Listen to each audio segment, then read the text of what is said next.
Hi అండి, నేను మీ Sunitha. Welcome to అమ్మ కిచెన్. ఈరోజు మన ఛానల్లో మహారాష్ట్ర స్టైల్లో రవ్వ లడ్డూని చూపిస్తున్నాను. రెగ్యులర్గా మనం చేసే రవ్వ లడ్డూలా కాకుండా ఈ పద్ధతి అయితే కొంచెం డిఫరెంట్గా ఉంటుందండి. నేను ఇలా చెప్తున్నానని కాదండి, దీని టేస్ట్ విషయానికి వస్తే రవ్వ లడ్డు ఇంత రుచిగా కూడా ఉంటుందా అని అనిపిస్తుంది. మరంత టేస్టీగా ఉండే రవ్వ లడ్డు ప్రాసెస్ ఏంటో చూసేద్దాం. ముందుగా ఒక బౌల్ తీసుకుని దీనిలోకి 2 కప్పుల వరకు బొంబాయి రవ్వ వేసుకోండి. ఇప్పుడు మనం ఎంతైతే రవ్వ తీసుకున్నామో అంతే క్వాంటిటీలో పాలు వేసుకోవాలి. 2 కప్పుల వరకు పచ్చి పాలైనా పర్వాలేదు, లేదా కాచి చల్లార్చిన పాలైనా పర్వాలేదు. ఇలా పాలు వేసుకున్న తర్వాత ఇవంతా కూడా ఒకసారి కలిసేటట్టు బాగా కలుపుకోవాలి. కలుపుకున్న తర్వాత మూత పెట్టి 15 నిమిషాల పాటు దీన్ని నాననివ్వాలి. ఈలోపు మిక్సీ జార్ తీసుకుని 1 కప్పు వరకు పంచదార వేసుకోండి. మనం 2 కప్పుల బొంబాయి రవ్వ తీసుకున్నాం కాబట్టి 1 కప్పు సరిపోతుంది. ఇందులోకి చిటికెడంతా పచ్చకర్పూరం వేసుకోండి, టేస్ట్ చాలా బాగుంటుంది. అలాగే 4-5 యాలకులు, చిన్న దాల్చిన చెక్క ముక్క వేసుకోండి. ఈ దాల్చిన చెక్క ఫ్లేవర్ అయితే చాలా చాలా బాగుంటుంది.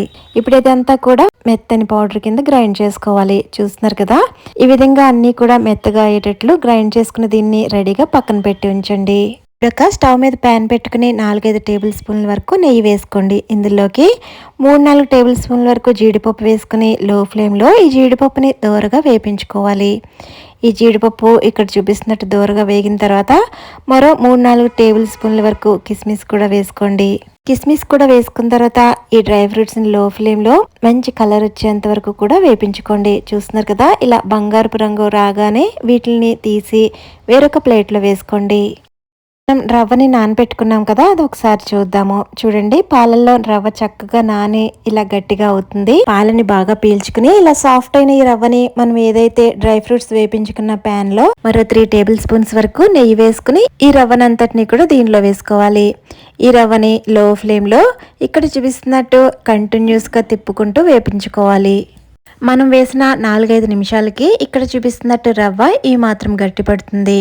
ఇలా కంటిన్యూస్గా ఇలా తిప్పుతూ ఉండగా మరో 4-5 నిమిషాలకి ఇక్కడ చూపిస్తున్నట్టు ఇలా గట్టిగా సాఫ్ట్గా అవుతుంది. ఈ స్టేజ్లోనే ఇలా కంటిన్యూస్గా తిప్పుతూ ఉండాలండి. ఇది ఎంత బాగా మనం ఓపికగా తిప్పితే మనం చేసే రవ్వ లడ్డు అంత టేస్టీగా ఉంటుంది. చూస్తున్నారు కదా, ఇలా గట్టిగా ఉన్న రవ్వ మళ్ళీ ఇక్కడ చూపిస్తున్నట్టు మళ్ళీ కొంచెం పొడి పొడిలాడుతూ తయారవుతుంది. ఎప్పుడైతే ఈ రవ్వ బాగా పొడి పొడిలాడుతూ తయారవుతుందో అప్పటి వరకు ఇలా కంటిన్యూస్గా తిప్పుతూ ఉండాలండి.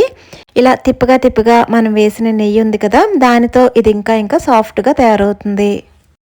ఈ ప్రాసెస్ మొత్తం కూడా లో ఫ్లేమ్లోనే చేసుకోవాలండి. చూడండి, మనం చేసే రవ్వ లడ్డూకి కావాల్సిన టెక్స్చర్ ఇదేనండి.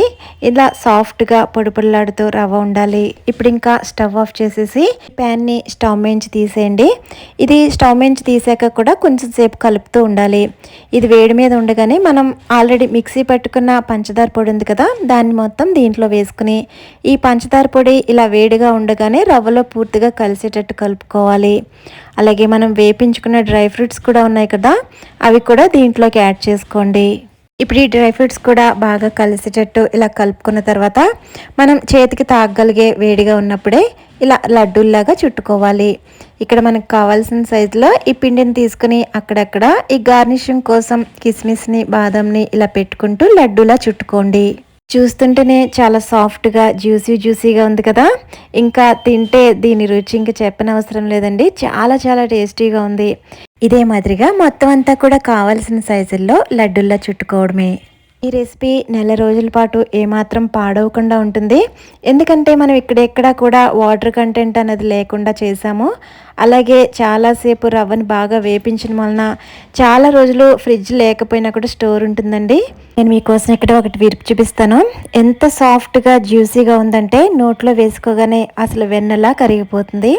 మీకు ఈ వీడియో నచ్చితే లైక్ చేయండి, సబ్స్క్రైబ్ చేసుకోవడం అస్సలు మర్చిపోద్దు. మరో మంచి రెసిపీలో మళ్ళీ కలుద్దాం. అంతవరకు టేక్ కేర్, బాయ్.